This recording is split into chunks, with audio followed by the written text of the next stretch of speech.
waaw ñi nga xam ne daal mel na jubluwul ay juy lañ te taxuñu jublu sëriñ bi lool moom seen mbir daal waaw sëñ bi wax na ko lu bari nee na shaqaaw man lam yahwani qad kutiba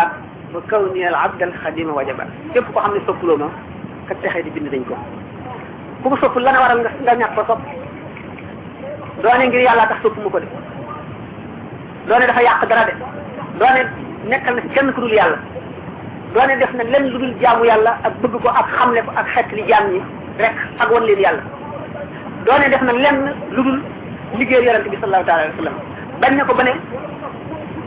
sama dund dëggal na yonente bi sallallahu alayhi wa sallam du wax ba ne bi bàqaa yéen nabi sara ci jaawar si kon nee na suñ wa umuri taqabala suñu borom nangu na ak dundam koo xam ne yàlla rek la fi nekkal ak yonente bi yàlla gërëm ko yonente bi gërëm ko saxaa xala fawdar baati gërëm ko ahlu badrin gërëm ko saaba yëpp gërëm ko Cheikh Abdul Qadir Jilaani gërëm ko Cheikh Ahmad Tijaani gërëm ko Cheikh Abu Hasan Saadili gërëm ko imam Malik gërëm ko imam Shafi gërëm ko imam Ahmad ibn Hanbal gërëm ko imam Abu Hanifa gërëm ko boo ko bañee ci lan nga koy bañee da ngaa bañ yàlla kon ku ko bañ rek bañ nga yàlla ku ko bañ da ngaa bañ yàlla baxe buñ dellu see texee bi itam ay daraja la ni texee nekkee ay